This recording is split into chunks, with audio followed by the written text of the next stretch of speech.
நமஸ்காரம். இன்று நாம் கேரளாவில் நாலம்பலம் யாத்திரை என்று அழைக்கப்படும் மிகவும் சிறப்பு வாய்ந்த யாத்திரையை மேற்கொள்கிறோம். இதில் பக்தர்கள் இராமாயணத்தில் வரும் 4 சகோதரர்களுக்கும் அர்ப்பணிக்கப்பட்ட 4 சிறப்பான கோவில்களை தரிசிக்கின்றனர். ஸ்ரீராமர், ஸ்ரீபரதர், ஸ்ரீ லக்ஷ்மணர் மற்றும் ஸ்ரீ சத்ருக்னர். இராமர் இந்தியா முழுவதும் எண்ணற்ற கோவில்களில் வழிபடப்படுகிறார். ஆனால் அவருடைய சகோதரர்களுக்கென தனித்த கோவில்கள் இருப்பது அரிய பாக்கியம். கேரளத்தில் அந்த 4ம் உள்ளன.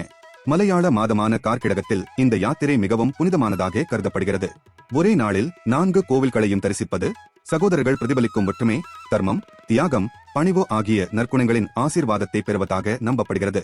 நமது முதல் தலமாக தீவ்ரா நதிக்கரையில் அமைந்துள்ள திரிபிரயார் ஸ்ரீராமர் கோவிலை அடைகிறோம்.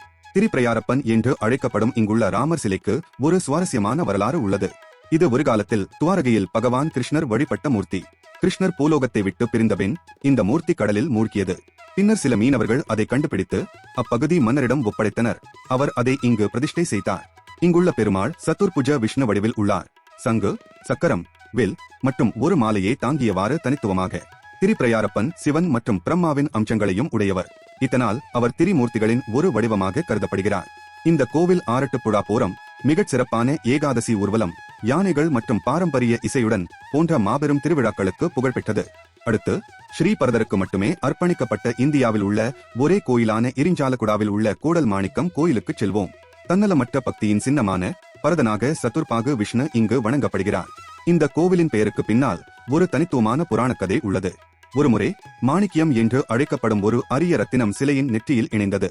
இதனால் இங்கு கூடல் மாணிக்கியம் என பெயரிடப்பட்டது. கட்டிடக்கலை ரீதியாக இந்த கோயில் ஒரு அற்புதம். வட்டமான செம்பு மூடப்பட்ட கருவறை, பிரம்மாண்டமான நுழைவாயில்கள் மற்றும் பாரம்பரிய கோயில் கலைகளுக்கான புகழ்பெற்ற கூத்தம்பலம் ஆகியவை இங்குள்ள சிறப்புகள். எங்களின் 3வது தலம் திருமூழிக்குளம் ஸ்ரீ லக்ஷ்மண பெருமாள் கோவில். நம்மாழ்வார் மங்களாசாசனம் செய்த 108 திவ்யதேசங்களில் ஒன்று. புராணத்தின்படி ராமரின் வனவாசத்தின் போது பரதருடன் ஏற்பட்ட தவறான புரிதலுக்கு பிராயச்சித்தம் செய்ய லட்சுமணன் இத்தலத்திற்கு வந்து பிராயச்சித்தம் செய்தார்.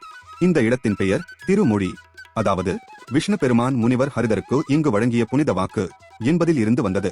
இறுதியாக நாங்கள் பாயம்மல் ஸ்ரீ சத்ருக்னர் கோவிலை அடைகிறோம். இது 4ல் மிகச் சிறியது, ஆனால் மிகவும் புனிதமானது. சுதர்சன சக்கரத்தின் மறு அவதாரமாக இங்கு சத்ருக்னன் வழிபடப்படுகிறார்.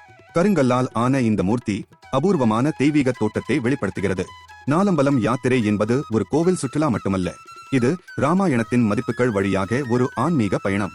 ராமனின் பக்தியையும், பரதனின் தன்னலமற்ற தன்மையையும், லட்சுமணனின் விசுவாசத்தையும், சத்ருக்னனின் பணிவையும் அது நமக்கு கற்பிக்கிறது.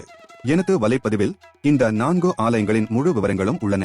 இணைய இணைப்பு விளக்க பகுதியில் கொடுக்கப்பட்டுள்ளது. ஜெய் ஸ்ரீராம்.